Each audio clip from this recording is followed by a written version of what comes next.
массамызға 300 грамм, 350-300 грамм фаршымыз саламыз. 70 грамм сухари, бір жуа, блендерден өткізіп аламыз. Бір жұмыртқа, оның үстіне тұз, паприка. Біздің фаршымыз дайын болды. Біз оны 7 бөлікке бөліп домалатып, шарик жасап қойдық. Енді салмасын, ішіне салатын салмасын айтып өтейін. 100 мл сүтіміз, одан соң 40 грамм сырымыз, укроп, өзіңіздің қалағаныңыз үшін саласыз, 4 жұмыртқа, 1 помидор. Енді біз осы ыдысымызға 4 жұмыртқамызды құямыз.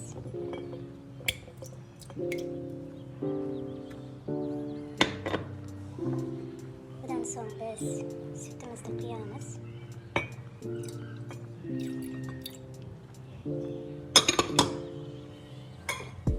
Одан соң укропымызды саламыз.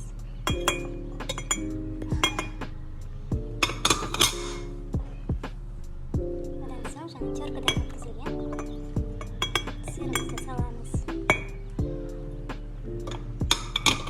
Осы массамызға кішкене тұз саламыз. Енді осыны жақсылап араластырамыз.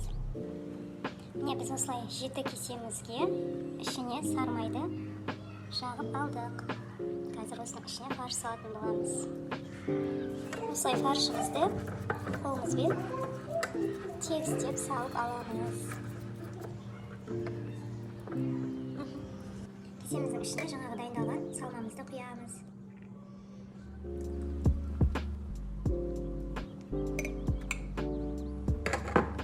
Осының үстіне помидорымызды саламыз. Осылай дайындаймыз. Осылай кесемізді противенге салып дайындап қыламыз. Қазір пешке саламыз. Біз осылай қызбай тұрған пешке саламыз. Біз пешті қоспадық әлі, енді қосамыз.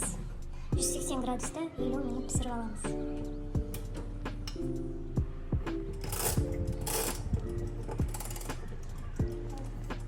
Жаңа бір кесемді ұмытып кеттім, міне салдым. Осымен 7 кесе болды. Пешті қостық. Мінекей біздің асымыз дайын.